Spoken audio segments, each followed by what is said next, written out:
Ia, te whataro whatfoi au Bluway TV, il pokalame o le sports Talanoa, ni foi vaenga whapoponga le pokalame. Ia, o leo matu whasalau atu o le sola solua, ia la somo mua nei ia matu ni Amerika, i Marina Valley, i California.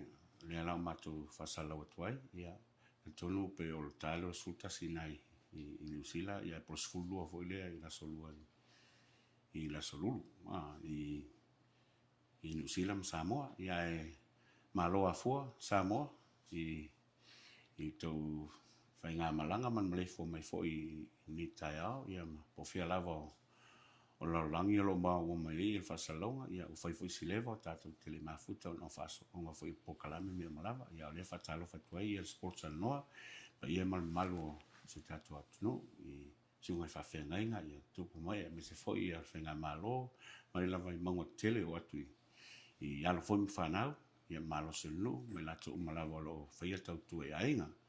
Ia o leo a toi hau mai ia le mātou vaenga ni e sports Talanoa, ia mātou le fionga i le mātou le pule o le mātou Bluway TV, ia le fionga i le ngaftasi a Moana, ia whapea fo ia le fionga nei ia au mua tō vaenga. Ia ole au mai ia seata ono o ia whai ia nai, i se whai pokalame whai ia matutuangia o le o me fale ainga o me foi ia o ia foi ia fale lave o tau ainga nei foi atu tele o Amerika ia le fua a we te ia le fionga foi le fitalenga foi le vai malaya seta ia ai fatalo fatu mono mo ia fatalo fatu tulafo se foi le nei aso matongo fio o tatou mafuta i fo i tonu le steke o Amerika marokele ia a fatano fatu fo i le au fio nga ftasi mono ia me se fo le tapo inga le tatou atunu o Samoa so se tu fio le lo lang ia fatalo fo fa felo tu le tu la laso ia tatou po kala me masani fo i o le sports Talanoa ia maro le so fo mo male langi mai tapo inga Samoa. Ia, marorau le soifua maua i le mai mo sila mai o Samoa ni tura le fiafi. Ia, a toe pi ama toa le whatalofa mo le whatulima le whionga tole foe, pa pe foe le whionga au mo.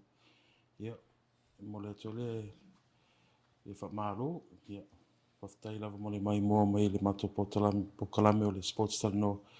I verso Tasi te lau o facing al umile to i se pokalame le sports Talanoa. Ia o tele na le Tautuana, ia langa le wa matu malanga me Amerika. Ia la tama whai lave vai aso umama watu ia updates o le tato sports Talanoa. A mese ta alonga le manu Samoa, masko ke langi o just around the corner, I think. Ai mola tu le wha malo, ia, malo lava sui fu malangi ma. ia na Samoa, ia mo silfia, ia lo matu whasalau tini i Marina Valley, California i Amerika. Ia ona o fai fosi leva pensa no foi ia fui mono fa pe foi ia mo ia mosilfia ia na malanga mai ia macho vai na mo le i le vai so mo yun ia al terminal e ma ki sa mo ma lo so foi a mo pokalame al mako kala fuia no ta se lo to sanga le sa ia con fu sa ko mai mo sa mo pokalame sa fai na ia le la o fa na solo mai ia lo ko fa kasi mai foi ma ko ti ma ko ia ngai Amerika se ku ia Amerika ka lo ia malo ke le Amerika ia o mea la mai na kai ia tu la me o malava fe ka ma ainga porque le la ku ia me fui fa ia le ku ka lo ia wa o la ku o football que o ka mai pre ai foi me la ka pi fa Amerika ia mai foi ngi le foi la pi yungi la ka foi la ka pi ia o kiki ka singa ka i Samoa le o malo si ia ka ku Samoa ma fukanga i fa i wa ko ngis ke ia sa no atu ia le fionga ia nai po fu mon foi fam ka kala ko ia ke vole ko ka mo mai ai ia ma me sa fai i ma fu foi sa fai Victoria wa e ma ke Samoa a mi ma va kuaka o lo kala mo foi ia na langi ma America ma ngai o fu ole Victoria ka fionga Ia, paftai telefo, ia e malanga mai le team mua I le vaso mua yungi ai ngai fu ulo tu ma fio tu ma le fionga ya mua I Samoa mo le famana tuina le salauto sango mo ta ai I tatou wo te le lai I ngisi updates me Amerika ka ko afi mo lai Samoa how was the 100 years o mota Ia mo. O tai whimono. Ia, se taimi fwoi I sau noa ia le kai o pokalami. O le mokua māngai o lama. Mana I te o leo tatou toi awhi le tūlanga le, e mo I la fwoi ia ua tuana I le wha moemo. Ia le mwhai fwoi o whangalo le nganga whaftai fwoi komiti ma le pa ia fwoi o la fioanga. Io I le ia asim o te whaiona. E se le mana ia mai lawa le aso na tonu o toi ia ula tou. Ia, ona ua lewa na tau whanua ia tolefo. Aru waku na wasa au sa o loi falsa. Ila sa lava na sa fai lotu e. Tala lo ia fo ia fa mo. Mai le vai aso a ko umba ka penga le. Pa ia fo komiti mal malo la fioanga. Ia misi fo ia tupu ma e fo ia le. Fioanga. Ile po kala me fanga so. Ole man na ia na to. Ia. A misi fo le to tele o I matou na malanga atu. I ia tunu sese. I nei Amerika. Hawaii, Kukuila, aku New Zealand, Australia. Aku foi lá, ia esse foi que foi a como, ia pei foi lá Australia, mano. ko mili kingo foi ma ka making ko ka alo. Man ia, mole toile nga faftai. Yo, la ulea foi le faftai foi pa ia la fi. Anga mise tupu mai ia mal malu committee sa fa pe no la to. Ia pei foi yo, toile foi le sa nga fa foi ma tape foi ma to ia o kilani. O ia le sa fa ma tua foi manisi foi yo.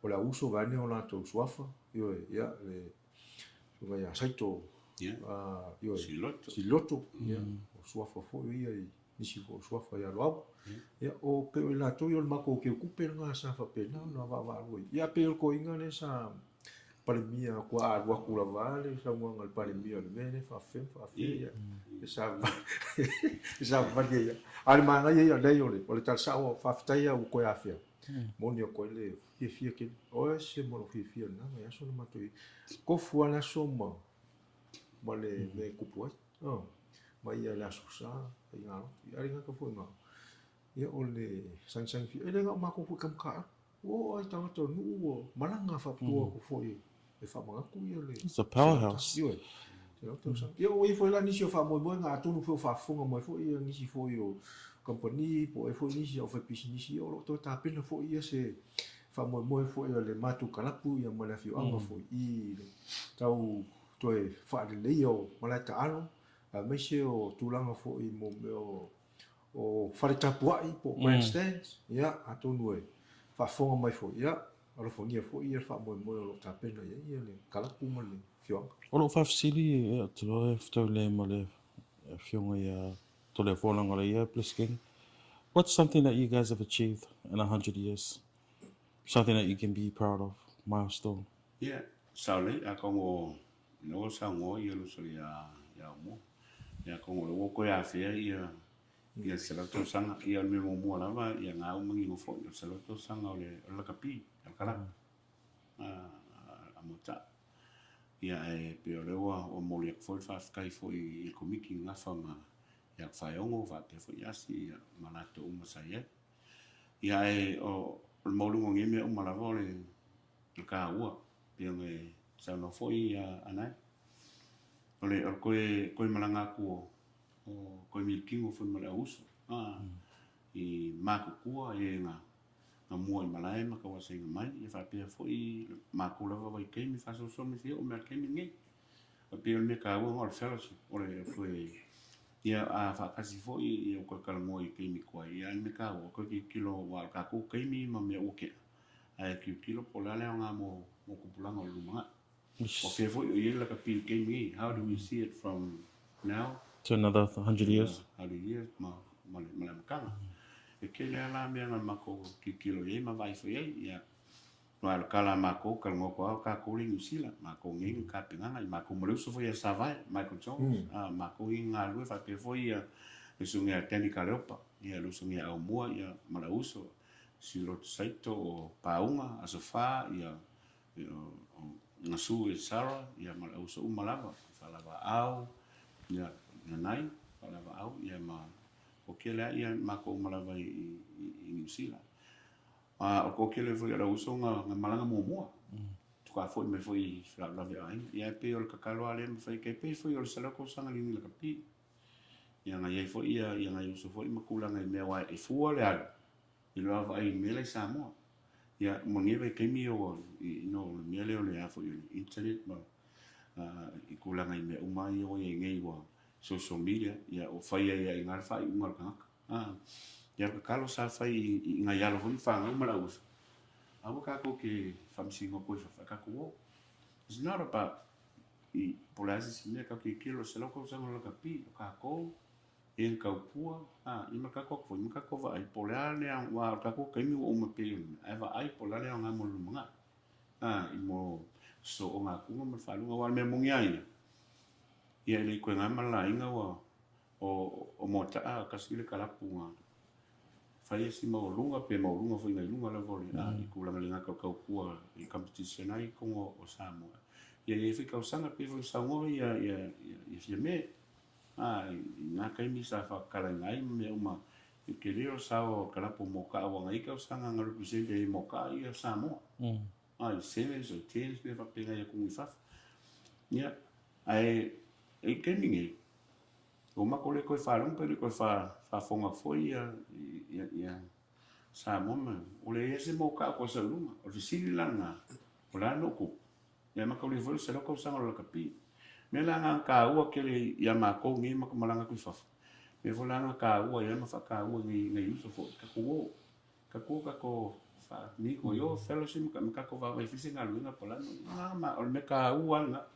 Ia makongo le wa me foi I kai pia ka kumalanga me foi e sa kala fegi sila ese ne me o mengi Amerika o ku so sei fegi foi ka mo Samoa ia ko ia wa pokalana o kalanga fai ia respect pe pokalana le fai komiki pa ole me ka ko le malanga ko ka ko langa ka ko va vai po ani me so kai male sao e fai ia ku ia wa me mo mua vai ia ia mamako po feo I la kapi ke mingi ko muka on me mongi ai ele vese on ko fa ngongoa on ko fa ngongoa ku langa me mo kele mangi celebration me o ka pinganga me o mai al on a ko me o la kapi on ko pa u me langa me e wi ku langa nga al ka u pinga Samoa avec silafia ia ke mi fu mo ka alo mo lunga ku langa ia avec silafia e sam e mo ko ia mo ko ali ai eu wa foi wa mo sa po kala ni ngai le service fai eu le mo mo e mo ko po kala ni o ku ia na ko na vinga nga fa male sunga foi a Paulo Filipo sa en o ia nga sa fa ulu ie mo fai mai pa me ma ko sa vai o mo ma ko ten ka le pa mal malu la uso ko New Zealand Australia America ma sa mo la ko lang ia nga ko mai mo ia ele yo mo ka ai ia kalang yang fai wa ma me ia ka penga wa ma pokala me fai au ngi ngalo ka penga le wa ka volunga ile me wa se me mangi lo ko mo ka maka mai au ave I fai lo mang maro ma fa lo ka ko ia ku langa nga o ye Pafkena ba telefo makango fia lo farono nga kuri ka penga nga mota ale mo le tosang e tau te le lo sang nga fonga le fsidi ia atono fo nga mo fo ia Itali e fo ia fa fitauli lo fia nga ma le talo nga le fa nga tamana la kapi Samoa ia te manato a mo fo si te mi to fa Talanoa nei po a fo ngi plans o mo le longa luma wa fo ngi developments ma fenga na fa ia mo ta ia mal kala po mo le yungi a pia ai se karango ko foi mako experience mo ko mai ngale le baso mo ngai ai mangai ka ko mo se ia lange umi fo ia la ka ko segment a mangai rulai o e vengi ngai ia mo se fisa mon ko si le mai ko mai va pen mai kle pe mo mai right can you sum dia se Eveni you are now in the USA Moreno Valley California so this is it O kilo foi a kakangi Amerika fa mai. Tala foa mua. Foi o fe po mai ia. Esse foi. Ia wa ele ngaka inga au le ka ngaka le o foi. Ia wa ki ko. Ila Yeah. Ma ia ka ko malolonga. Ko foi mai. Ia ko fa wa ka ko kala. SMI.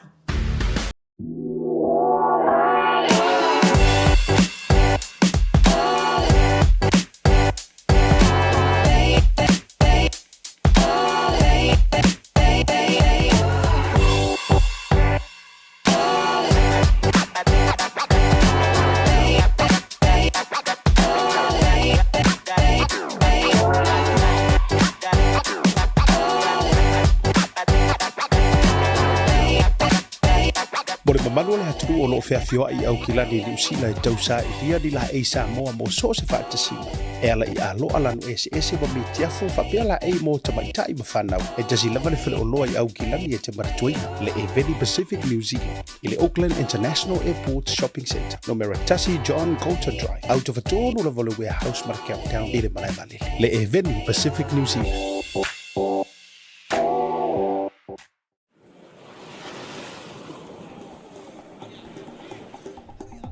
Soi fo manuia malangi ma. O lo ingoa o matai a leota sinau mea tau whao. O a ua lo ia Samoa I nei mato ofisa o le WT Compensation Lawyers. Mātou te fisosoani tangata o a whaina mai ta avale, whale whenga luenga na superannuation claims. O le manulau ti o le mātou au nanga ina ia avele mātou ofisa e whai ma fesoasoani I tangata uma o le Pasifika. Aisea a wai tā ua le mātou ofisa tangata o le Pasifika. A whai o ese tangata e mana o mia se fisosoani, wala au mai tato ofisa nei Prispeni Australia le o fitu, tolu iwa lua whai wa lima whawha.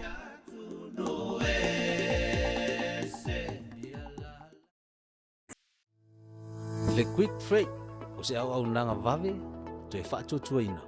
A wā le lafoina o la container po o so se whaamuhori e wā inga I Samoa.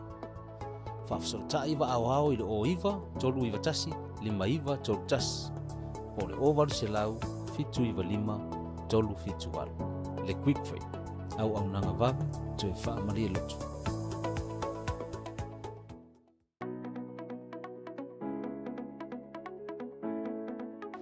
Hey, have you signed up with BluNet yet?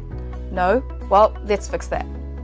Head over to www.blunet.co.nz and hit Join Us today. All you need to do is fill in your name, date of birth, phone number, and a few other details. This helps us get you set up faster. We'll also need a photo of your ONT serial number and your modem. Not sure what an ONT is? Don't worry, this is what it looks like, and every house with internet has one. And make sure you have a valid ID and a utility bill or government letter to confirm your address. When you join BluNet, you're not just getting fast, stable internet. You're also supporting shows like Tautuana, Breaking Waves, and Sports Talanoa. Your BluNet subscription. Ma executive committee. But o se temi mo mua voi lea o filme Blue TV a Talanoa kiukiti. Yeah. And I ngaka foi ngā performances. You know, I need performances in a fei I lunga paka pe o koe fai performances a kākua New Zealand. Papea fo ia Samoa. E lo foi le ke le o ngi skeke. Ngi skeke ka o California. Wa mako experiencing ia le ia ku maanga ka ku kana. O le mea mongi lava telefo ma o mo le fa fonga me le po ia ma modo Samoa. Ese foi le fa ngonga ngo me ia matou ni le Blue TV. Ngonga lava le fato va le lo fatula ia me o tatou tangata vonga le I rato au mafola o se lengi o me ai o whiawhia inga fo I mātou. You know, o kwai overwhelming na the love and support mo le Blue TV. A mesa la le pokalame le o le tauta ia. Le ia asiata o sauni e whapea foi le whionga le sunga le atoa. Yeah. But I look forward me for the sports Talanoa. So it was an experience. O te loa le temi tōtono mai e, it was the 3rd or 4th week in mātou nei California. But I want to say a big thank you to the Samoan communities here in California, also Missouri and Bay Area, San Francisco. Thank you so much for looking out for us, looking out for us and also taking care of us, taking us around to the different cities and hotspots, and also housing us. You know, it was just so much alofa. Yeah, so much love. Yeah, more. Yeah, wa olea o ka ua ia fa pe ia la figa ana ia makara saka ko mui mai. Ia la sau foi kanga I male I nguka ko mai. Ya moni leila o le ho sa non ngafta se le ho sa fi o tanga te o tatou filo. I le na to fo I halo male ya o le winga le tatou sa mo. Pe ya mai ai no ma. E se fo le mata tia fo I le ma fo I lo fo ia ki kilo fo ya. E mai ya so mo ka ko mafka ma se le nga le to. Ya mi se la vo le o le fi o tanga le Blue TV o no tulafono I po kalame po la to le tal no mai o le telefone mele o fi la to o manino malama o le pe wasola a wasoni ia pe o ina le o tatou la to le tele o me sa le I loe la to o si la fia ia ngata foi na la to fa mo mo ngata pe na foi pe ona isi singa fo ta no ma foi na to fi nga luenga foi mo le ale Blue TV fo le poina ia ma wai fo la to fi fo le ia o la to tala fa mai o pe o ko so fo ko fa popo ko ke le au la mai o ngo fi fo le o le wo mai le Blue TV mo po e fo ia o fo ia e po e la va pa ka o pe na no fa tino e fa mo e pe o tu la na fo le il sangi fi mo tatou no wa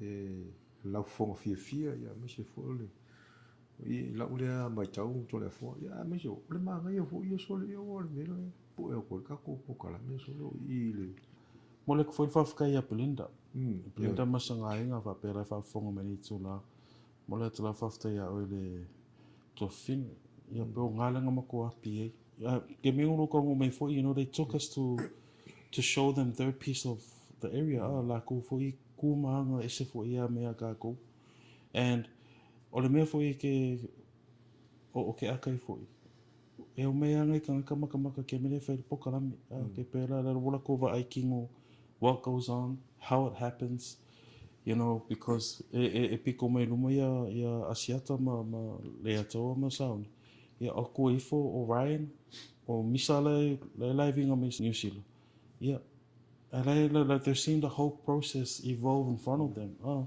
po le maangai nga o le kakomalanga mai is to let our listeners, our audience view firsthand what it's like. Ka penganga o pokalame e re whengo fia fwere ka penganga la ko I research my information e whaarurunga ka pe whala ka ko sports Talanoa a maka mere ka hea ka penganga re rau kua whiungi la fiafi pe o le se wawa ainga la ngā wunga le mo ka firsthand. Okay, so that's how they do it. O le si tūranga to le fo mo fui mo. O le o mai tau fui lea I le o le umo le si skeke o le si mafukanga. O aku o pongi le si mafukanga ki wau. Pia ka pea o kusara pe o mix up ia kia hua pe ia whape o kasi mafukanga. Arero. Uma ia le si skeke le si vaenga le. Ia fai fo ia le whamoe le si hanga. E o aku ai fia whakasi. Ia ku pe ia e fo le o le lango fo le manga lu fa kasi mo o tangata sa boi ni ko sa pera vaso tua lenga ka ko ye le LA nga ia tapuala I malanga e fo komiki nga ko mere lunga ko fo me nge Victorville e po Victorville lo fo maka ko home away from home ia la fionga ia no matia e fa pe fo ia le preskingi ia nga ia nga usanga ku ia nai foi po mona fa pe foi ia mo ku sai ole makongu mai fa nga solo meu mai ora ngo me uma mo fa fo sa mo ko si fia ko fu nga u fa so ko ia siata ia malako tima te ia ma ko le sposa no ia o le wala aulia ko le o Blueway TV e o mai i singa fu ai ne Ia, po e ngā sisi ngā fo. o le aunga na o malanga atoa ni o a vea fu la ma wangoa i le fionga nei le pule fa pe ma ko umala to te ia e ma sposa no ma ko kru ako. Yeah, we're gonna bring Blue TV here. Blueway, say kanga i fo i America. Ole kala ni e wa isen mangai. I whalo ngatu i whamkalanga fo i masa wanga fo i al malu la tungi. Ole upula wale professional. Whaingo, le wo mangi wa ai i kako tima ko ma whaingo kako pokalande malawa. Nga lua peng. Alu loa ma me uma. Le vo mi kingo kanga kai e lungo le hostinga ma whaima. Ya yo ya kako malawa. Mi foi la fionga, mi sa la fionga na. Yo ale ma ke mankua ke mi anga yo so lungo fua mai o fai ka o le nga fi malolo a o le fai yanga o kanaka lo o nga ko nga me lo I va vai ka ese le manga yo le fai nga ko simple but very in a professional way fo le ka ke fai ya I ke fo la ko le o me ngi o le fai lo mo me ngi va ya ku il ka ko tin un mo le fo iskemi yanga ma ko o kula I le hall of fame le sa fai ya me ngi pe ngo fai ya ku ele o ye we're talking about the Hall of Fame, fui mau ia lenga o Blue TV, o I kau mai e lofa me lava le kua mwhawa ngoa mai ia a wala me whapenge, ai o le kausinga, o le whawhilo ingo ka kou, mai lava la somo muang kou kaungu mai ngi whapea fot kemi kaungu mai ma kou team longa lua mai, o ma kemi ngi ma le so, I ia le tui me uma, ia Samoa, a koe ngi America, ma communities, ma skeke masa wia en mako Blueway TV fa kel ko nga lema ko nga lofa o kele foi nga uso nga level ko mafuka ya ko ia le uso foi ya tapola pensa ka ko filo la me ya perfect o le uso ya kula epa fa tesu nga foi nga me mo mako filo nga foi wala so mako ngu mai ai ila o ia fi foi kala me nga ia nga o ko le uso mako filo ya se foi la ngona you know, maka mai foi le pokala ni si uso le alwa. Ia uma ko filo ai. Ia nga kan mafkanga ma. Il valong. You know, uma ka longa ma. Ma wea sunga pala pia pa. Ia malanga mai no ia sunga foi le uso ia tulepa. Fafte sua. Ia na nga filo i mission ainga. Ia na lo foi ia longona fifi alwinga na ngoni. So wea seko. Ke baka seko wo sui But le koe sanga accent in New Zealand, wangale wo accent in America kamaro. Oh yeah, talking about Asiata. I'm talking about Asiata. Asiata, right? Yeah. Nga wasa ngoinga. Ala fa melo ia kaptieng in New Zealand flight, nga mako mai ma. Now we are approaching LA airport. Part to ia fa melo mau mo ke ngale ma ke ngo fa mai. Fa lo spouse. Wa makanga la poko mai fai ngale. O sa mo ko fa o fa lo spouse. Ya kali fo la ka volanga wai Samoa. Yes ngi meole disrespect le fa lo fai me fa lo ai le kali ngo fa your ma pa fui e ke au kupu mo le o la ngona mai le koe ka ko I mangi a me o fe so se me o ye kanga hukka le me pe fa me aku ka ko foi pe kanga ke ko ka ngo foi pe ko ke inki ya I me pe a ngi America o sa ngo inga se ya le o fa le fa hello lo ngangu ka malo thank you for coming I appreciate it family so happy for you coming along and la uri upo po ai fui le ma kwa America la vale me ko ri no fa sa mo Oh yeah, telefon. Wa pe wala poko awal me ngai e foi le I ka komengi ngai kusalo mako ngai samo ngai ya la nga mai mo mai le rock me nga fe ko ka ko finga fo te ya don't ever think about it la wa maka ki kilometer rock this is tea man o kan kan yo le ka su len ka ko fe ki rock ala ma se luo pe kol miuki uma mako Blueway ya la fo mo ya le fo va ku ya tsi sa polo ya le sunga foi sei Ia ngō, lunga, tu TV lunga, ili stani mele yo ni kang. Familia koe fo ila ngai si, ia. Ile mfainga afaya famangianga mele tua, yo kanga ka ia, wai lo kanga uma, ke pia upu ko i, ke la au, aka sia la au. La au langa lenga ola lunga mele. Ia, kuwe ngā kulanga ka imeo. Ia, mole ko foi le whawhkai la fionga ia leo pepetele i Bay Area. Ia. Whapea foi le la fionga ia plote vau i Missouri. Ia. O le si tato state la tato wo e Pole City o i Medford. O whaatali me ia. Is it Medford or Medford? Or what is it called in Oregon? Oregon. Oregon, yeah. Yeah, Oregon. Yeah. Ia, lo whaatali me fo ia le komiti ia loli e whapea fo ia fionga ia plote vau i upati.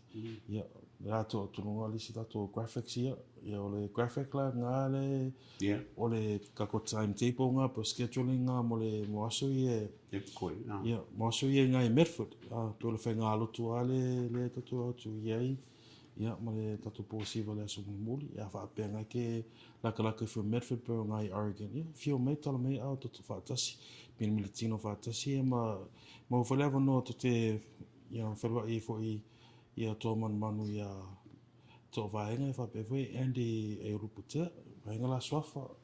Ia whapea fo ia le crew o le tōta iai, ia asiata, ia whapea fo le ataua ma sahauni. Ia li whaeska ku malolongo fo i koe a whea ngau, linga a whea ia se loko sanga o muka. A kaungu a mua, a vea fo ngi hawa ngoi mulkele, kua alfa whaikele i kalapu uma. I ngai mako uso i Vaiala, uso i Marisi, i Maroon, i whianga fo i pia, kalapula ka pia, ia o Vaimoso, i a Vai, i o Skopa, ia misa fo ngai mako uso i Marisi.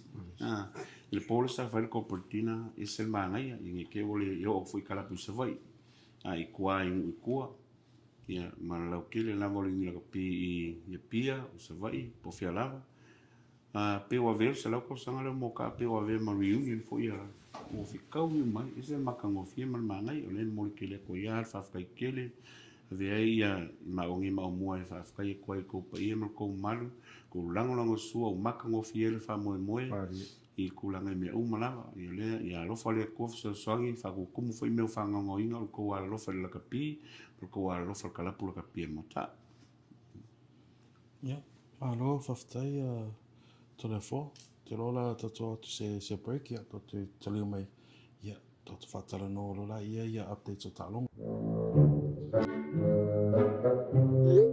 san si o kamar fale mo se vali le vale ka ko vale mo le sisi se fale mo i vati SMI Mo le mamanu le hatu o loo feafioa i au kilani li usila e tausa i ria di la e Samoa mo so se whaatasi. E ala i alo alanu ese wa mi tiafo whapea la e mo tamaitai ma whanau. E tasi lava le whele o loa i au kilani e te maratuina le Eveni Pacific New Zealand. I le Auckland International Airport Shopping Centre. No mera Tasi John Colton Drive. Out of a tono le vole warehouse mara Cape Town i le malai vale. Le Eveni Pacific New Zealand.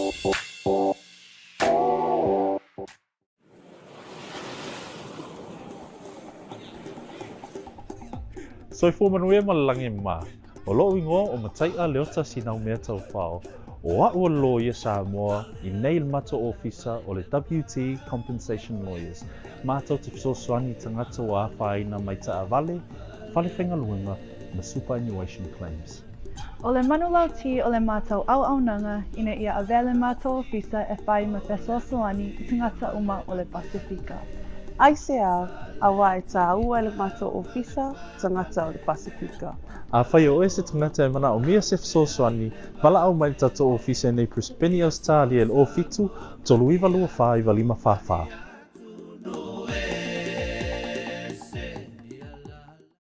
Quickfreight, o se au nanga vave, to e whaatutuaina. A wale lafo ina o la container, po o so se whaamuhodi e wa inga i Samoa. Whafsota iwa au i le o iwa, tolu iwa tasi, lima iwa tolu tasi. Po le ovaru se lau, fitu iwa lima, tolu fitualu. Le Quickfreight, au nanga vavi, te whaamalia lutu.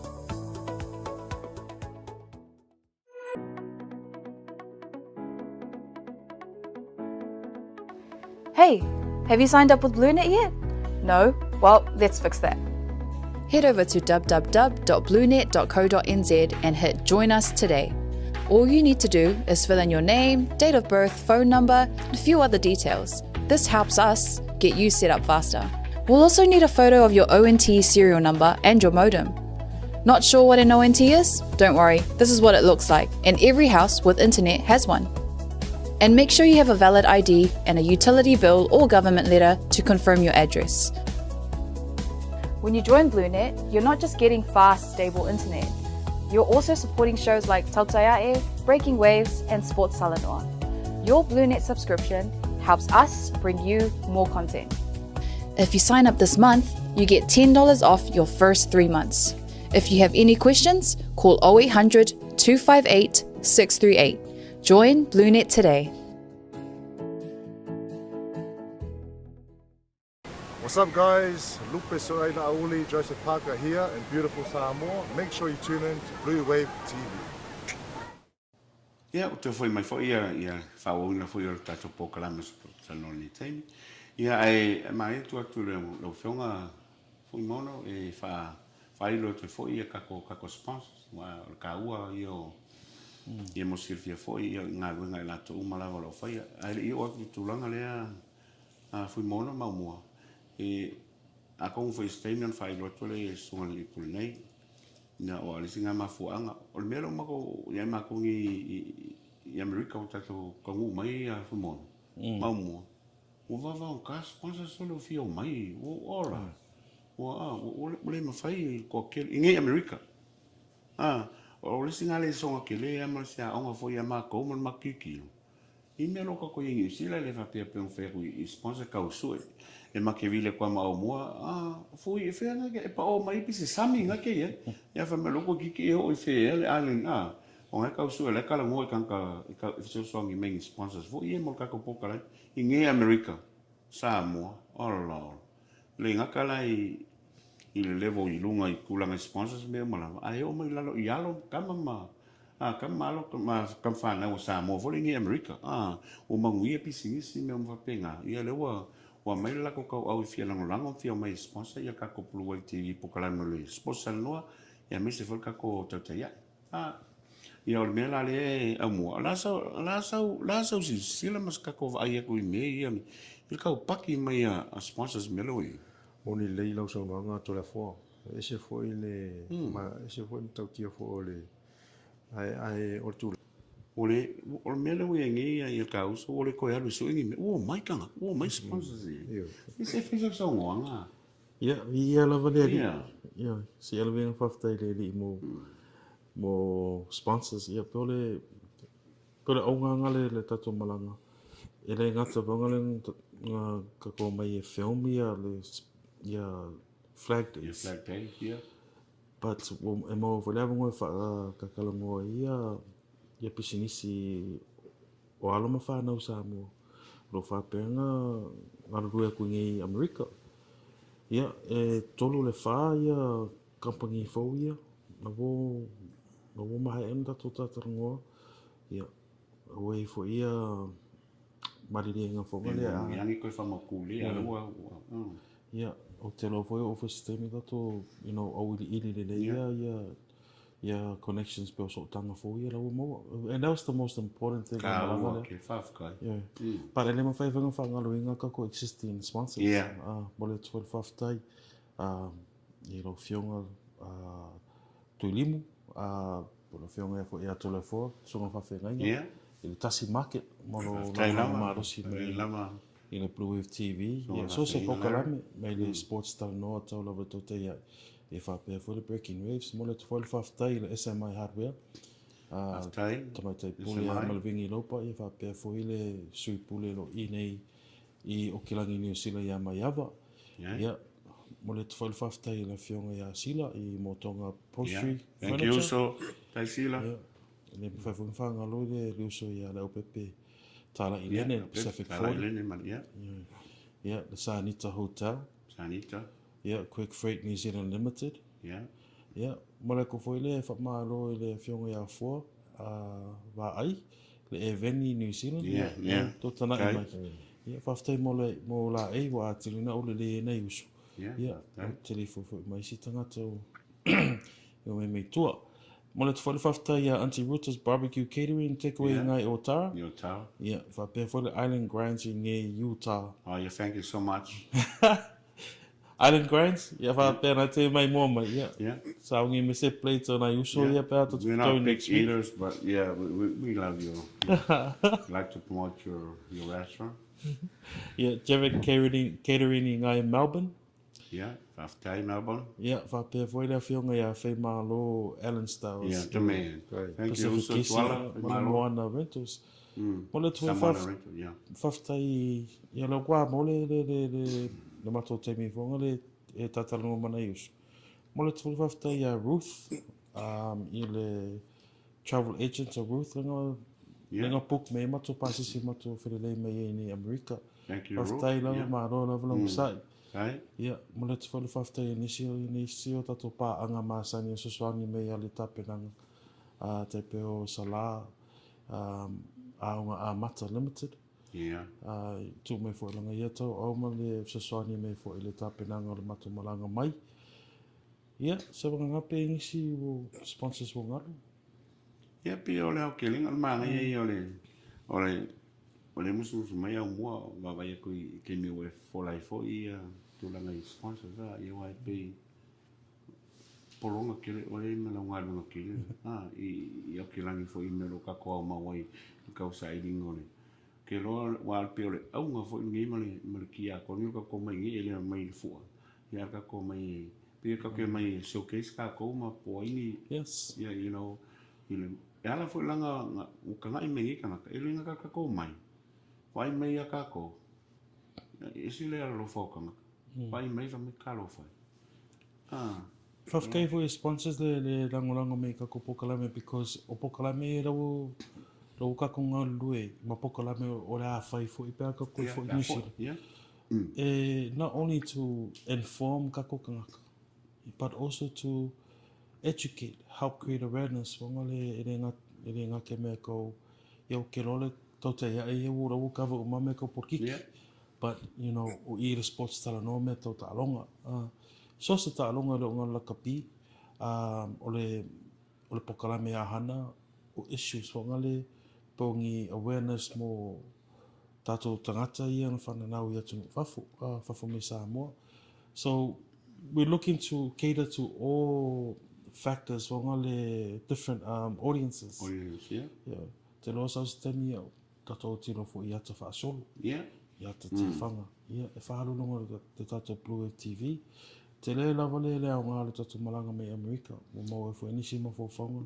Ma fo whanga fo i le whaatinonga fo i tātou o unanga i New Zealand. Ia whawhkai a fui anai. O si me ka ua me inka ko wawa ngau ka ko i Universal Studio. Yeah. Disneyland. Ia wa pe o ngofuanga ngi a ka ulo me ngā ue o me Amerika. Ke min ka ko i ngai Universal Studio ka kiu ka te ngā ngoi me ia wa mo ke fo ia ko lo New Zealand. La ese fo le misi me la o i ka ko. We will learn so much and a lot from here. Ka ko lai kam fai we were trying to step up. Na me inu ke ko fa pe fo le si vai ngana la me po e makola e po e ko. O move. Or fingalo le to you gotta move. Don't be too comfortable in anything. Ke fa ku ya asato usu le action. O sui for the action. Alo si aku le ria. Ia o le mea nga pe sa ngoi ia. O alu po. Amele il kulanga. O le vo ki kilo va pe ngai mo ka fa solo. O me va pe ngai ki kilo fo le awa ia e kero mo alam fa na like. O kupulanga. O le youth. Ka ko mo le half. Fa fe tu langa me ka sa mingia ku ka ko mo ia. Au mua se me sa wanga e whenga runga au mua i le hao. Mai se kari pe ia funi. Kua ku ngai ngale whangu kau manga wa kau siksik. Wa mengi sa moa la ku ngi o ka whaka uwa ai men uu i alanga vai mo le turkey. O fa pe po oi. Okay, vai. Ala nga povi. Oi, ai me le turkey ya. O ki kilo fa pe. O le me au mo fa vai le America. Fa vai le America se ka ngal ba ko sa mingal po ngai vi so. Fa se ngo mai ya. Tau le sa le lava. Yeah, sorry. O le nei foi atunu o le atunu ula mo tau mafa mo te foi o na le soda. O le faʻasoa foi o tulaga nei o mea ai ma vainu ia ai moni nei lava ese foi le tau o le tatau fai foi le e vai faʻalei e tulaga o mea ai ma vainu o lo faapena o lo faaaogāina le aso ma le aso ia le uma lava latou i o le aso o le faitalia lava o le tagata lau lava ai e faaiʻuga ma lau filifiliga te whaia. Ia, wai le whape e kaum whai kai e fosi le si ai e fo ia. Ai tā ua tūranga le ua whea e tulafono. O se tui tau hoi nā mō pere nā tātou hoi so tangata la wā ai ngā malanga mai tā whao tūna o pena. Ia pe o tūranga nā o le ia o le tāia o uli la whia whia. Ia ai kaua whai singa mingoi o le aso la kou ia. Ele foi a kuia anai, sa ngo mai foi a ke min ka ngu mai me sa ma ko ia ia il ko fi ver pilita. Ma ka ngoi mti vasa ma sila fia. O le wo o me Elvis in si. Ia Elvis Molly. Elvis Molly. Ia ma fe ko ma mo. Ia Elvis ka o mafa ma ka sami il polni ma lo sila fia. Ka fa va veo ma ke ko mai o fa ko le. Ia ko ngau ko si sila i ngai vila. E o me kemingi, le kau I kawa lawa ia ko inga I ngā upo, le kau o silin ma whakia o tui vasa I le whaingol ko le inga ma minga sa whainga si ka mai pisu li miu. E pe o kau sanga ako, ale mea kau o moa I foi el kau se o. O kau se tui vasa le awale whai e, wa o ka ngaka o le makua I le ala u ko le. O whai aku foi I longa kau si, o wai ku I lau kama. Afka. No ko pe wa mo ko fa I kulanga me ko fa po foi nisi wa lua me fa le kon tu va se e ko si sola wa wese wa me ngi America le finga ka ke va E mo me ka famous people celebrities ele ka si sko lo so o mo ngi ka inka ka ngo I Hall of Fame ma okay I wish him this is my first wife e ka me mo me la o va pela isso vai mais aí me e fez sa uma Kama te pila o me foi ni aka ko ku me ka afisi ni me po fe pe ka la visi me lo ko fai au kama ia so this is how they do it here man Kele me ka ngo tu va la so ngari ia kele ku mama inga foi tu va sa le fainga la mo ia ngau Silvia mai o ko inka alo mo pola faingo squats ma me foi o racing o vai man mangava sa ole makau kia o vai ko kai a nga pela ka penga e a ko le falko tu ba so ko vai ku po ko phone en love lo mo ko vai ku me mo o ka penga o le alu fia o le alu saungi mal ka penga o mo kwa ingo ani me le fai e fo e sa no mai nai na sa fu mono I kulanga me kausami wa o e ka no mai ke o sui lo kausami I saw you kind of change your eating habit was it we come for ka kipi o vai ko kausami nga fora what's going on with you so if I stay low tomorrow here ole o se kasi nga me ngo ko mafai e ole mo ko ikira me ai me ka mafa pela so mo nga pa ko mai o 2XL lo of kingo eving ya vili mai ya skamo famatua inu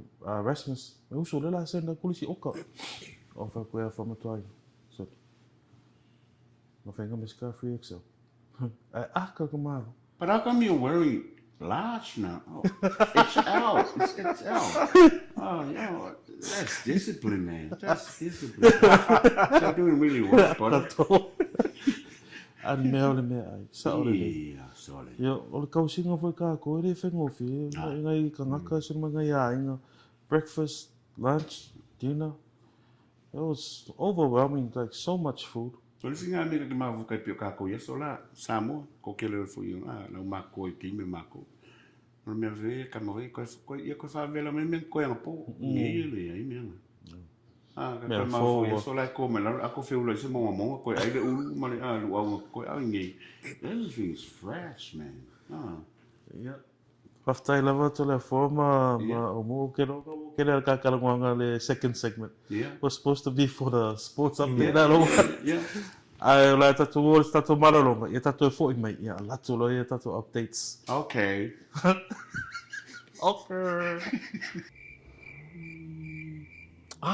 SMI.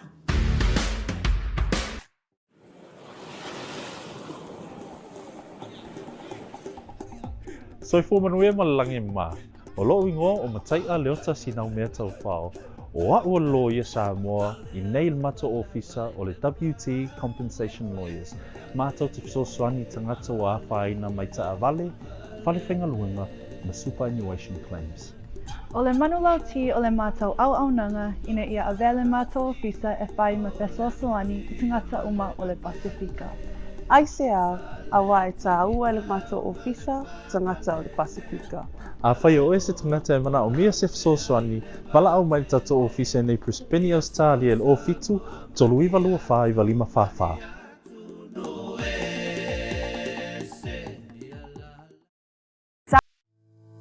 Le Quickfreight o se au nanga vave to e whaatuatuaina a wā le lafoina o la container po o so se whaamuhori e wā inga I Samoa. Whaafasautai wa au I le o iwa tolu iwa tasi, lima iwa tolu tasi, po le ovaru se lau fitu iwa lima tolu fitu walu. Le Quickfreight au nanga vave to e whaamaria lotu.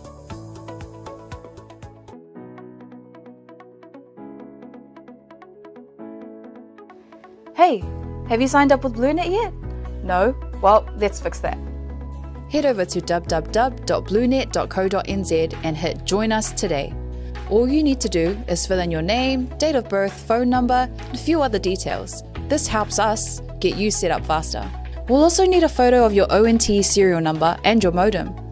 Not sure what an ONT is? Don't worry, this is what it looks like, and every house with internet has one. And make sure you have a valid ID and a utility bill or government letter to confirm your address. When you join BluNet, you're not just getting fast, stable internet. You're also supporting shows like Tautuana, Breaking Waves, and Sports Talanoa. Your BluNet subscription helps us bring you more content. If you sign up, Tune in to Blue Wave TV. Yeah, whaftai atu to e foi mai foi e mātou po climbing. I o lea lau pun tō whaafonga mai I ne whangasolonga me umai ai mātou nei. I langona ea I o le whiawhiu le nganga. I na lofo le tua I tausinga I mātou nei ainga foi, tau ainga o wō mai masani nei I Moreno Valley, California. I a Macy States se umalawa sa mātou iai. O le fui whangasolo fufuanga mo o le vai asa fōu mātou ti angai toi I Melbourne, Oregon. I o le fōu a so tainei foi e lato umalawa e apula tai vau, whapea I a lautele ma o le Samoan community e. Lofu tai mai mātou pule a fuimono anar. O le la tuatu I lana fionga nei whangasolo me pokalame ato I mātou ale anganga I tō mule fia o le whaloalo I le amani eina o le o mai Blue Wave TV nei America. So le la, ia lo a fionga nai. Yeah, aftai to le four. Yeah, to lola to amata to Super Rugby. Yeah. E matu ke longa koko SMI New Zealand o le Siri the Chiefs. O le au le wo man malo me te mini Crusaders. Yeah, se fai me sulu fa matalanga the championship o le luafelu lima Super Rugby Pacific. Ia la sau si sila foi amor. O le whaunga na tāronga rua tūla I bewa champini I le Crusaders a. Pe o tausanga la, ngā makua mawanano lawa tūranga sa I le Crusaders I le o runga le ngā champini a. E peita, sa iai le matenga ko kele o le Chiefs. E peita, mane tene tūla I mai o le. Ia, e ufo ia kia ula ko ia sa au ngau fo ia mang malo le Chiefs. Ia peika I ua. Ia ke karikongos ka anong whaita kele. Hawa e kolua ai e malo ia le Crusaders foi le Chiefs ia o le pe o le tūranga na le whai super rugby ni tau sa. Ava inge le sau o sau le au le Crusaders me le amatanga o le season. They weren't doing so well. Monili. And then all of a sudden towards the finals, wa kua maka koe pe mai runga kam. Wa ingo fa pe la koe face final either the Chiefs and Blues or the Chiefs po ma se au Australia. Ava penge ke pe ale o kamuka. Ai fongo se fale no se mea ava pe faungi no fale mua. Ma sa le makamaka na vai a koe faula falunga wa mo ai kia me mala o faingo le palu o faingo ka kiango e fa pena fu la o faingo mingi o la kapi. Ya le au ka ko o mai moa ka ko Samoa ma vai foi.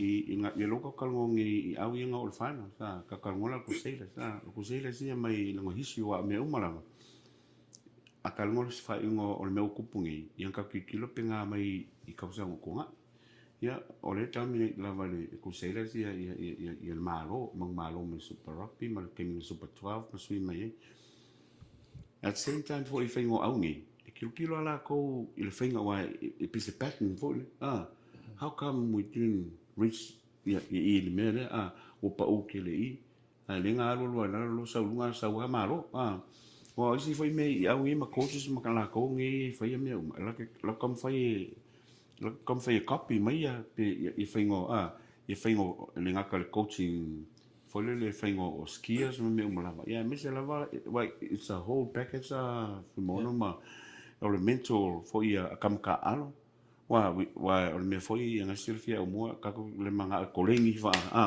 kwa fa ma fa me ma ka ria e ke malolo e ka valo king alo ma fo fa wa a ka kolengi ala nele o lo se kilo ma e mai ma ko so o me o manga e kilo ye technical tactical o u kulanga o me kilo e o le tai wa singa me wa ke fa pe mali il team le va ye me ai on menga ka ko le kemilo ka ko power ma ko le ka ko menu le wa o me manga ko si wala ri fa ko ngolis ke ole ke le record level set to the Chiefs ile mon malo le la to le Super Rugby Pacific le lo filo lima it is their Chiefs or Crusaders the Crusaders have now won it consecutively 15th overall lako mon malo all this well, I mean, I boost the morale or to keep going further. My mom. Why see me make an account of me? Mala, okay, so for my family. Are you guys your fat level or go my love the last 2 games? Yeah. So that makes you feel so good. It makes you feel like you want to play better and better. O le si tūlanga fo le o le whanonoa ngā le Chiefs o le tausanga ururi ngia la ko whaiau ia sa whapea ia esen au tenga ia mōlanga le si fo I la sanga o le a o koe ia ai le I kaungu la whamoe le Chiefs ia le koe fo I lawa e tāunga tene le whamanatu le wa mai o le fo le kumanga fo le culture le kongo le au tau ke a kongo o le mea kupu kausanga na le Crusaders ia o koe fo I lava le mea le culture le nga le na o koe malo ia le Crusaders kausanga ni Moana Pasifika o se tausanga matautia ne mo lātou I le Super Rugby o le matautia le o lawo tufitu they're in the 7th place tausanga le o mawai atu e whala to malo they've upped it by 2 so they have 6 wins this year they just barely missed the playoffs ko kikia in the finals yeah but you know it is what it is also the presence of artists of there o se temi mo fo I man malo ya Crusaders Hurricanes Blues so it's been a really great year for them lasutu mai tau ile au le Moana ni tausanga yeah na mo ku ia mo ia sa mo I Moana o le tūlanga le o ia na fo mai mo ka ko ma fo I le kam fenga fo ia lam fana mo lunga la wa vai o ke le ale lisi mai fo me o malava performance o resource o mangmalo ia ole team players le wa include ia ali le kap kengi ma me o malava pa malo foi lenga le ma kam ka alo le super rugby ia sunga ia ali fo ia o le au ma le va ai ma va ku uma ka ma fo ia ese ma ngai o le pingola ola u menga ke mai kau ale a kong foi skemi foi ka ngoi na foi ale au ai ma me mo lu manga le ko pe ma o fam kalanga pe o ko ia o mengi o mea ku pe foi le sponsorship foi le fa o me ma o pe fa pe mo ku mo fa foi na ia wa ina kumele ko fingo fivolan fa ki ngo ko wali a ko sa nga kam fa fa ka inga la lo mo improve mai I ka sanga ni ya ke wo mai foi I wo ka fa le ko mai I sponsors mala ko ni ia lo ngo foi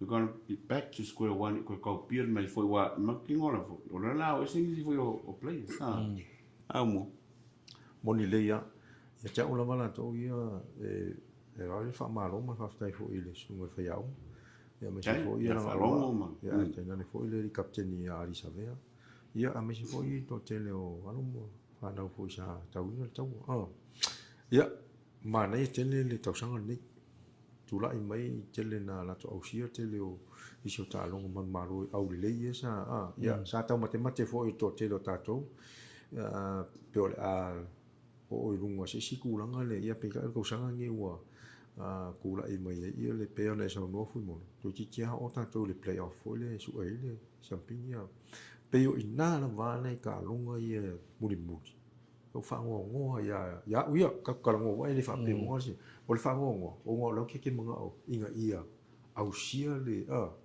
ia le kulanga pe ka bo le mangai mai ole maurunga sai ake au ko drop pa ka longa ia te lo foi ole no te inga foi nai le ia fa long fa ia ia me se foi fa long foi ka longa foi ali sa be foi le kom fai sa kom fai ia pe ka ole ia ole tulanga ia nai le ta longa e mo ia foi ole mo uma ku ka misanga se kala ia le sports ole sa tatou no foi na ia maurunga pe le tulanga ia mo o tu si ia e faftai ole sa mane ia tu ai me tau sanga ni le foi o le ofi mai foi o ari sa ve ta ia la pe sa fai ma lu tau vo le ma li fi fo ka alo mi si alo fa nga ole awal Moana Pacifica ia tele o tama wa sa me sa lu ma lenga lu le so o le alu ka o mo follow ko la ko fo le la ko ka alo mo la ko performance o nga ka no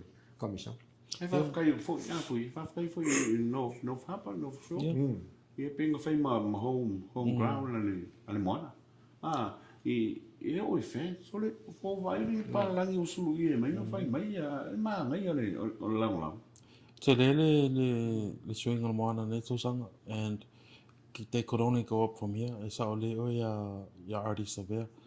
You know, he really brought in a difference that was very well needed.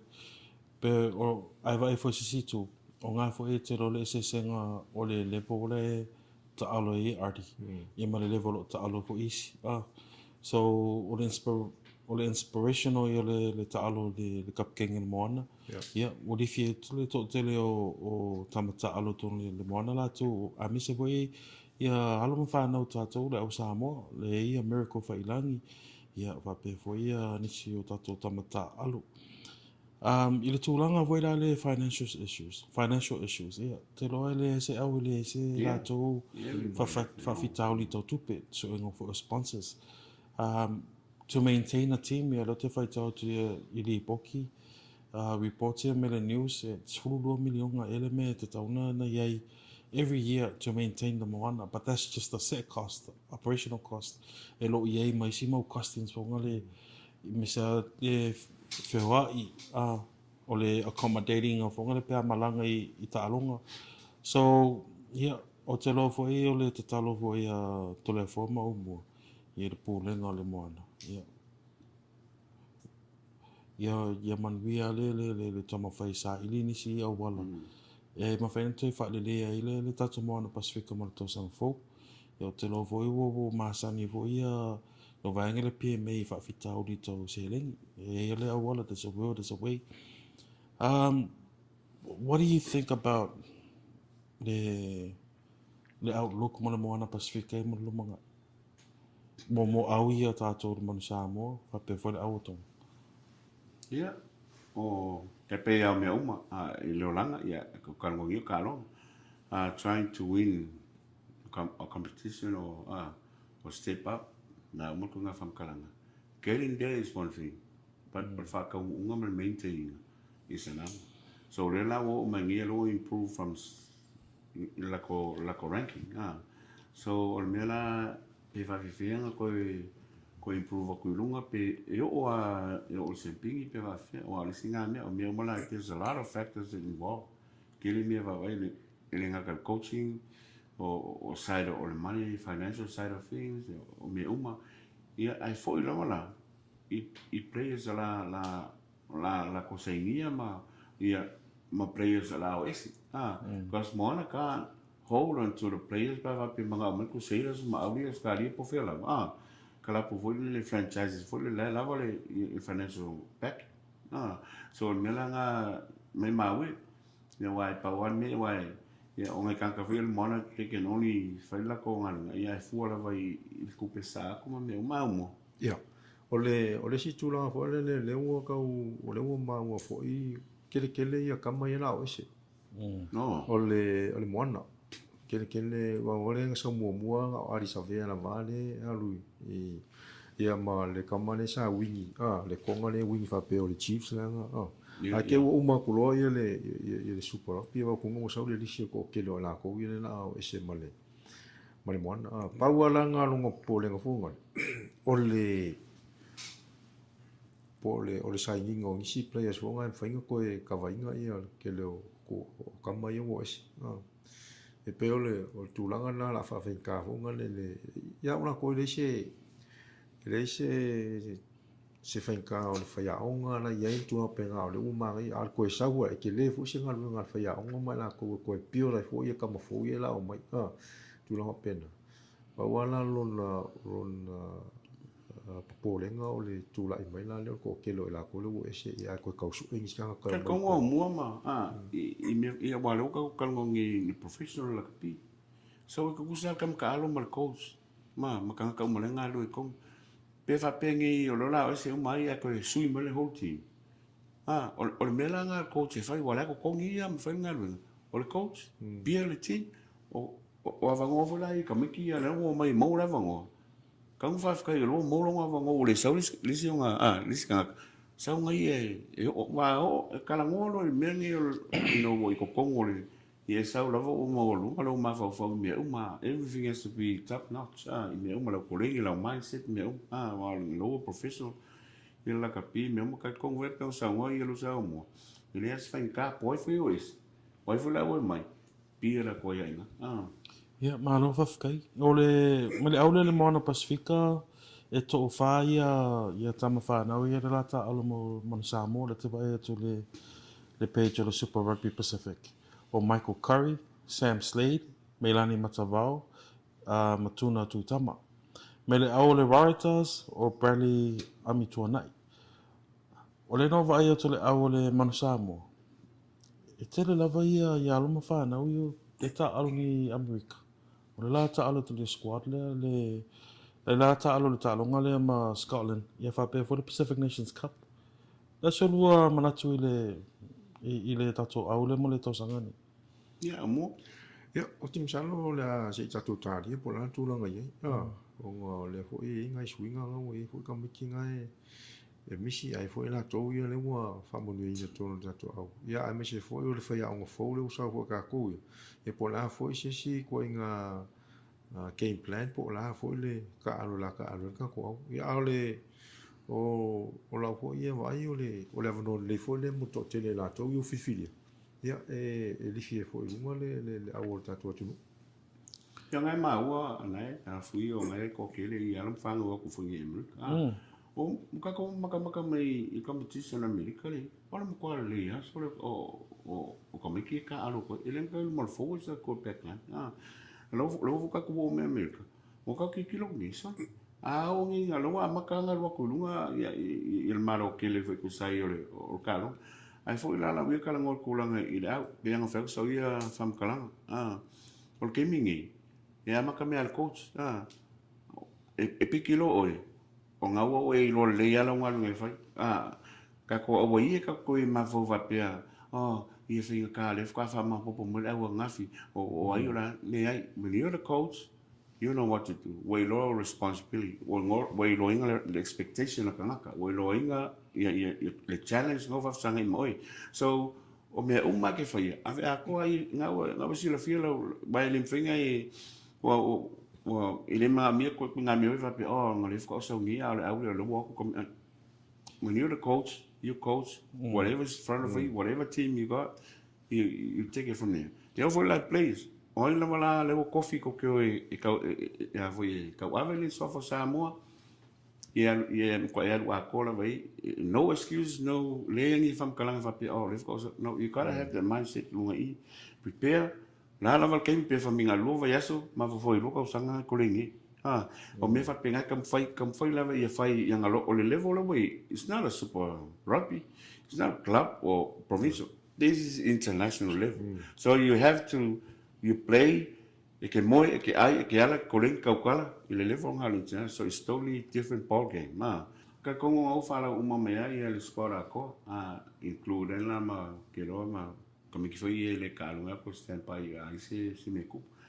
E ave foi ia vangoe e mole koe foi fa kai ma mo ngaro fa ma ile sunga foi I fa un ia ma la ko ti ma ko ia pe nga fa ia la lava ia kulanga I kaimi o wa uma ka pinganga me ia nga o o ia ko finga lo wala winga ka ko foi nga o ia e me ako ma fa pouco malo makala fa ko inga pe nga fa ko fam kala ese e mai ma so longa ia nga o kulunga ingale awo foi ke popole foi fam kalanga me awo foi ia se kai me ka fa mamulu oile o me mai fai lunga I pula lava ko nga me ke fai lo savali ku ngo fo kala ngo me o lunga I o la Samoa.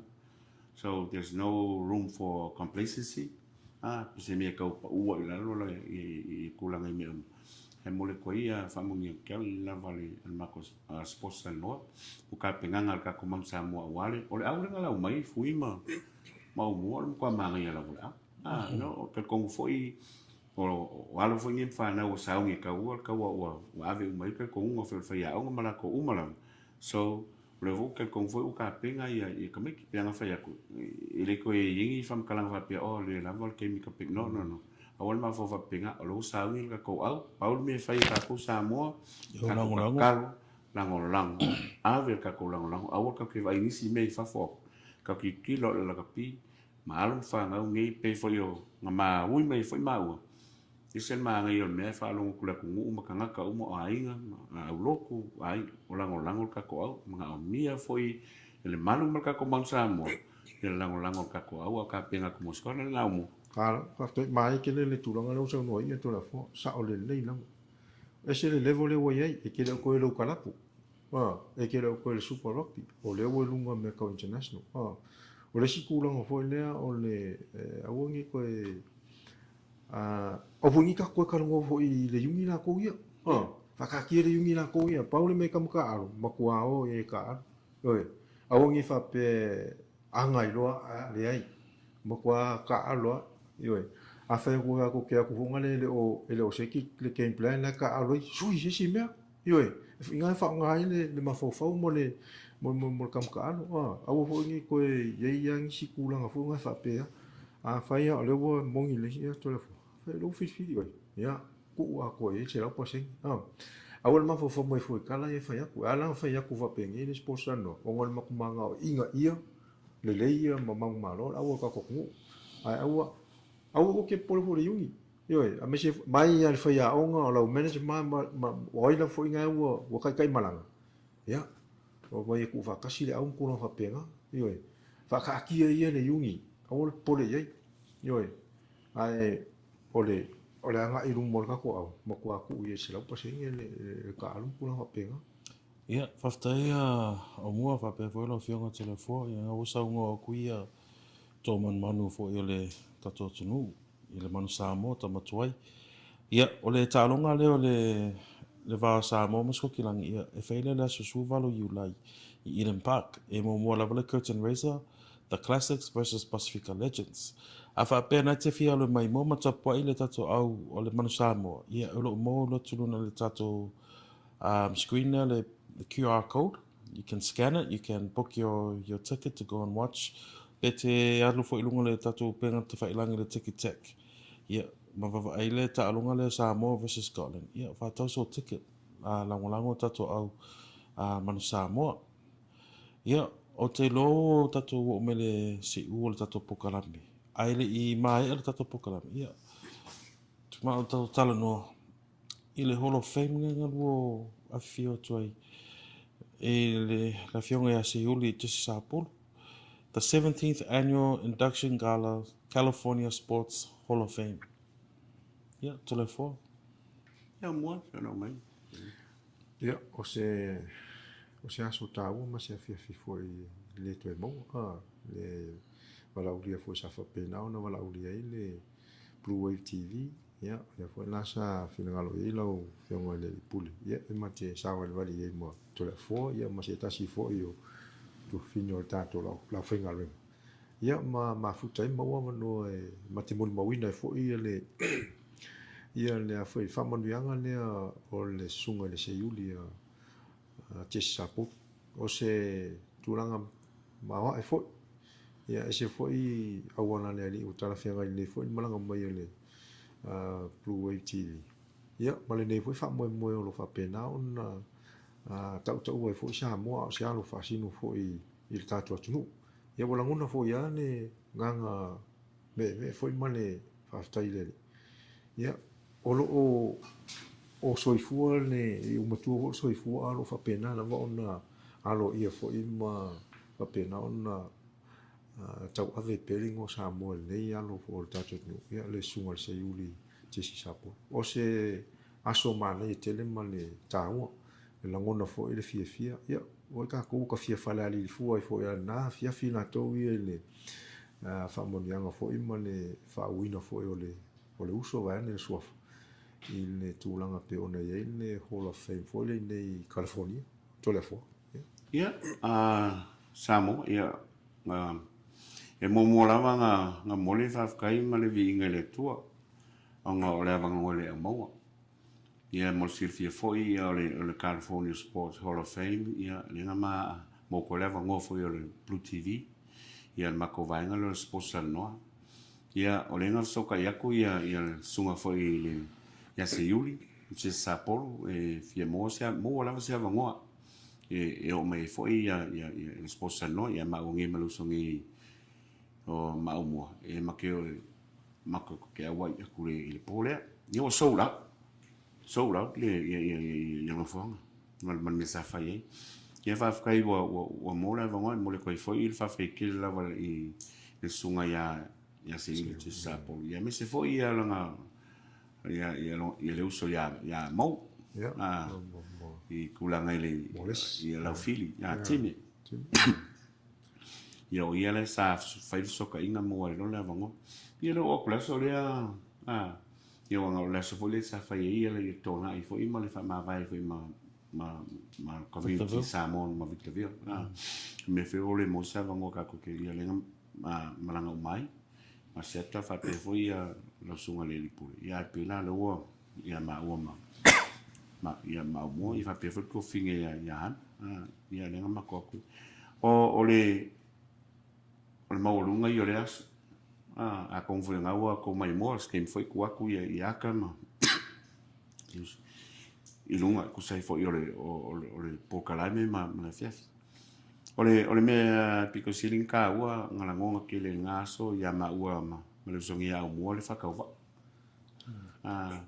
ba kai le tua i la vangoa mo foi e o ko ima le ngatala o le sui o le Sports Talanoa Blue Wave TV ia ai o sui o le ma uo sa kau kual mang Samoa ako nga ngau ko fa fonga ko si sila foi i le acknowledgement sa fa e le sunga foi se yuli se sa polu i runga ke minga fa i le ka u mai lava i Blue TV ya mi se foi e ma ungi ma lo so ya mo sen mo lunga fa loalo ya le ngata na or ka u le o maulunga fo le aso ma fia lo so ya se yuli wa maua ke le ai kuma vai pe wa ko fo le longa fia ngol lang o ye ma o e mo mawinga ma o ko pe ana inga pe rupunga ngi America ya longa fo i vala winga fo i kulanga le wa ko lima la ko fumon sa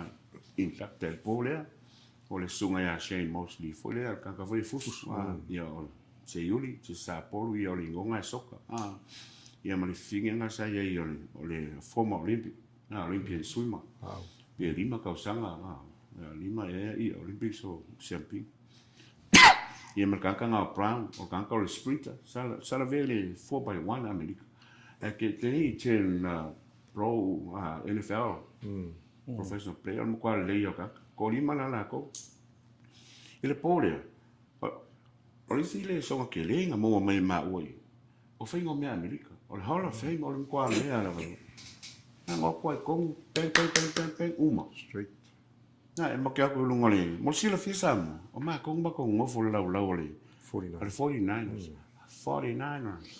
we were sitting there right at the table Marco me Moore Anna and even our driver the man Ray we were sitting on a table of 49ers big old dudes man but we were right there. So we're all part of the celebration and for also Seyuli, Tisapolo, for America, e kau kong, me fingo o mea kamasa. Ma silifia foi eu, kemi a kuaka, e maki sa vale kong, e ki kilomero Amerika, makaulia Amerika, o mea kai, e umala Amerika, atua roa, umala lang. Ai o mai ka ko mai Samoa mai sila sa vale kong, a ki kilomero, ka ngaku ka ngai ila Eveni dok masuk se vai eu e meu que me ka vai va ai o ka ngaka o milion e pilio ai o fo ma vai mai le ko que shows esse me ku ka o le na aku kong eu i ula sa fai ma mo me sa fai si le mai ngai finga ngai kong mo so mo milion e ala kio ya fa ma kala ko ma ko si le fio le ula le na unga ka umako le tree of life o la tree of life Samoa o ngiu ka me fia sela mengi this represents your country your family so every time you wear this you're carrying your family with you, your country the whole family your local your ngu kanga ka uma yo ngo funga finga oh wow yeah you can wow as many as you can because I'm carrying my Samoa with me. So now Samoa is here in support of our also just Samoa. Fia. Fapenga I fingi fa. If I look for my mind, if I la if I ka ngaka, le alu au mua. Ka falo ngok oh yeah. Ka falo ngok ngai fa finga ka ngaka o ka ngaka miliongia ai o mai ha la sen. From Samoa also le va also le pasi lue le pasi ai o foi la America ke le kupi o le foi la na fia na ko si sila me yakanga kanga I felisu kilang moanga o le alo sa mo sof makai foi I totally I ka ko I fale lima ia vai minika fa introduce me malang kampalangi kanga kinkile ai fa me mai also me palangi la kinkile ai au CEO Samoa e pule Samoa ai CEO para ko ai ka vale para I ka make fale lima o la pun vo is the man yeah family suki me ai mai so yeah thank you I care for me malo all I need is the sizes for little while because I want for meetings yeah por kan ti sai ni suki this yeah na o fa pula ya o maua me fa na makile yang o ka ko Kakiliango kakefaka wisuki. Sports Talanoa, we talk to the people who own the company that make the suki. So like right now, Blue TV, power meal sizes. Aven mako sponsor lea, sauli mea, fa I lima suki e kanaka. So, bisi kaimi Eveni e keu ko vai mea mako le koe ofu aku pe la e aku foi la usongi, a suki aku, ia e kani whaloalo, le lofo. Over to au mua, wanga kele, wala kele, o kala, ai o kanaka o mangi ngai ki ngā, ngai whawhinge, ngai ka maikai ngā, ia mako liango whanga whapengi, se au mai ka lau Amerika mga millionaires, they talking money. Pa wala ngā ruenga ngō whai ngā ruenga ngā whai e yoange papiso, keu leala, salu leala, umalo over to au mua. So what do you say, brother? brother? Au mua, kere sa ngomai. E mera misi I le sa ngā telefo. Ko sa la wo mention A represents my culture, my village. Ai ngalo le my korua, my kids. Yeah, makalefo ole ula, this is your country. But behind that, my faku, that's my wife, my family, my children. Okay, amor. Penga iso faku le aso pe. Mori lei mane le tulanga le mo ta o to la fo. O le mama tawina le mo le very professional. No muck around for ngale fa ngale me. Ngo ko Afrika wi kai mo ko I me va se we. Ili umbi fa kai mi ngam ko lo mun me ai alu wan me ai ala sa po kala me. Ko straight fa le loku usu mal vi le fu. O le mela alu lo mal me ai. Fa me ai ala mo fa le auction de kai mi ngo. Le si me mai ka wingo. Ia ole polo la kapila chesi sa mo lu ka ula fa auction now. Fa auction pe ko lu afe mala afa. Ia ka ole polo ngalu. Ia ole ma ga ia. Ia le la wo ka o to la fo. Le ma ga ia. Le ai ngi kelo se mess around fo ngale ka ko pe ka walu ma. Ole si tulanga na ma mai tau. Ole fa ka nga inga la le o ka fo I. O ka po e luma le. Ele pe almene fe ka ko ni si lo sam. Where are you from? You know, oil company le ke. Ai vai no sa kwa ka ko. Ya sui fo ka ko. Ave sa oil. Po e ka tu no pe. E fai la ngal ma o ka ngo fo ka ko. E ko nga me fo nga pi. Lo ko le ngal si ali. Wa yo fa ma wa pe ka ki lo nga le. Kau pu ora telefon pe ale on maka ka ngora telefon ngo so o kasi nga kulang fa maka inga o wali il sa no mo wa il is telefon o me nga me si o me o kia my when you go to function like that you don't carry phone wa nga fa pe kwa lorima ya sa ke wa ya full of media people la are you sure o me la ko fa la con algo kasi yo de il focus o e me le fa hana ska ko fingere a kosi sila sa mo ya ka ngai po e o malo te sa polu le mai maka hana role ko kula lo email media maka o kia me ngave ka ko BluNet TV o malo me fa mai okay le la po e mai luma I ka ka ko lima le ve te sa be po la ka maka ka ya o malo fa solo ko ai ngam ne ngoko ka ngai nganga o manga po e lo la ka se yuli mala ka so ko o mau ko mali ka ko ngula maka ku ele lo po nga ko ka ngai papa e masuki ai pe o mai fo fongo foi pe attract ko nga fa me ase yuli a pe me mo se e ma ko lo ya nga po ko mako ke minga pika savali no le ya at the same time Manu Samoa was in the house, man, so everywhere we go how we represent BluNet TV but bang fa yo la pingi nga ko ai vole ka kale mo Samoa.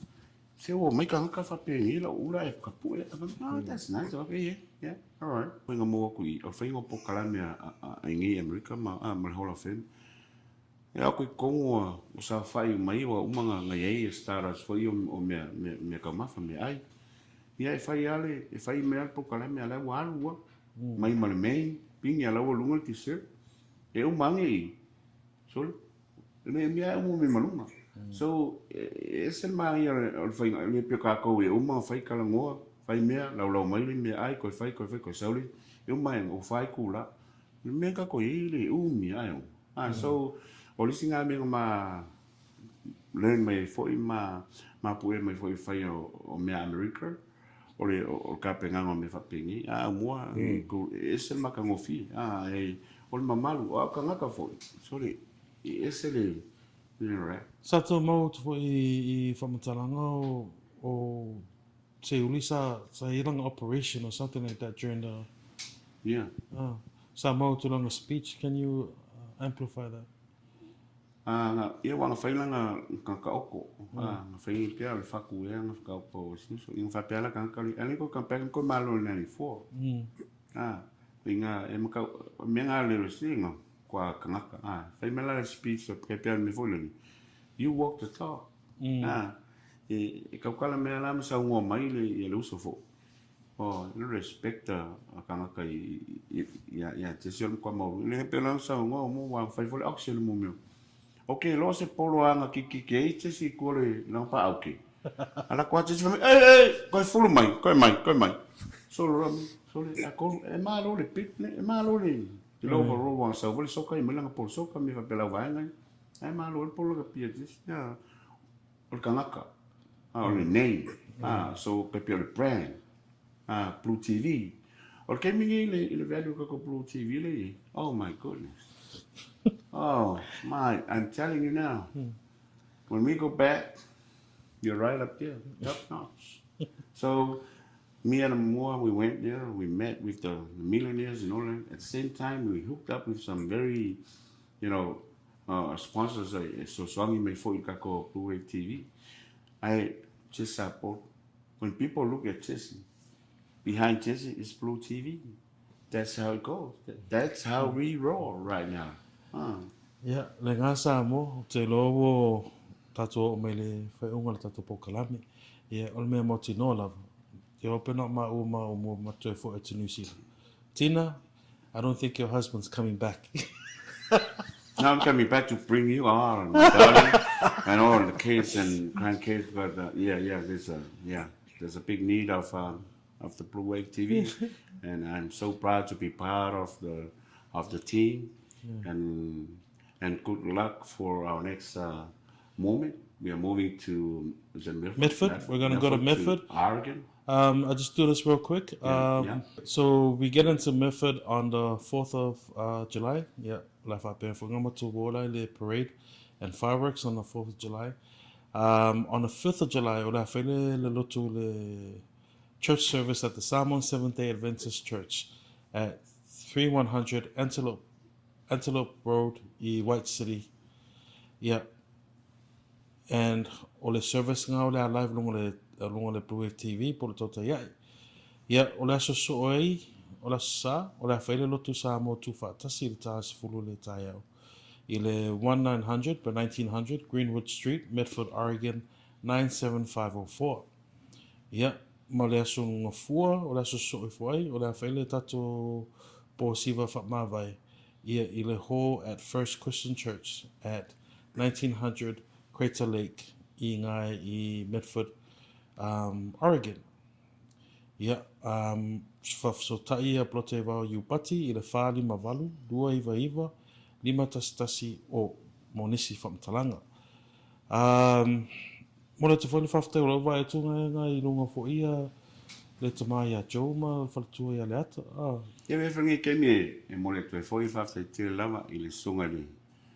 Ia pora fionga whai a mangotia, Joma iava, i ma whalatua ia le ata, ia whapea whoi se tasi tau ainga.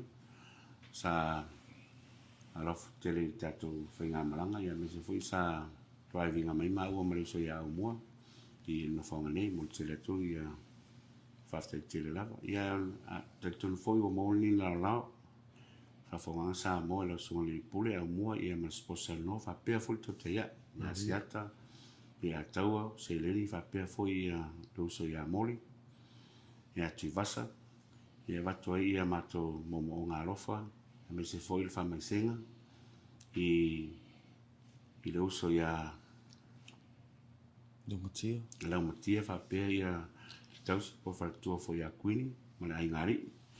Tu sai o wala au pa ia le tua, le whionga ia Mulpola, a Siona, a Motufau, mo Silafia, o mato malanga mai nei, o le fofuanga, o se whai ia se mato whainga lotu. Ona o ngā ruenga pokalame o man whata atia, o le mwhaiana mato a wai I te sauninga o mato te mā, ia mui pola si ona mo tu whau.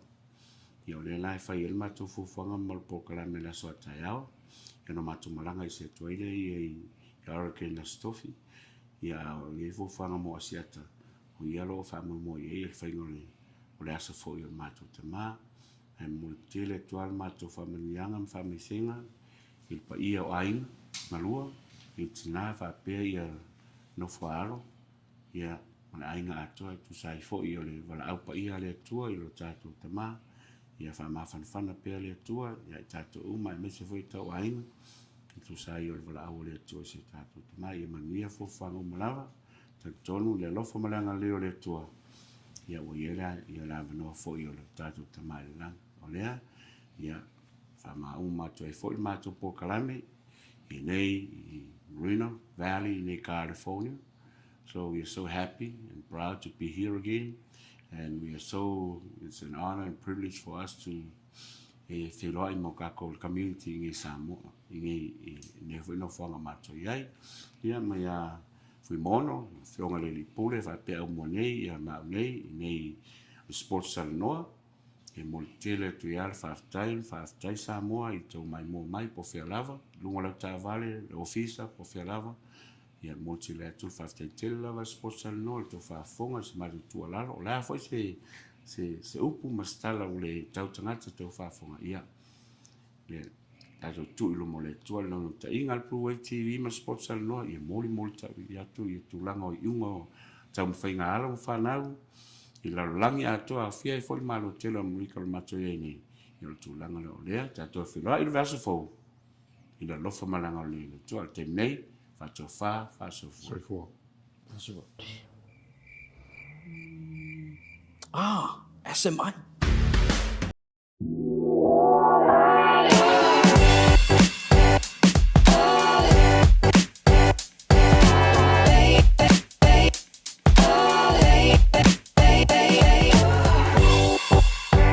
Mātou ofisa e whai ma faʻasoa I tangata uma o le Pasifika. Aise a wai tā ua le mātou ofisa tangata o le Pasifika. A whai o ese tangata e mana o mia se fesoasoani, wala au mai tatou ofisa nei Prispeni Australia le o fitu, tolu iwa lua wha iwa lima whawha.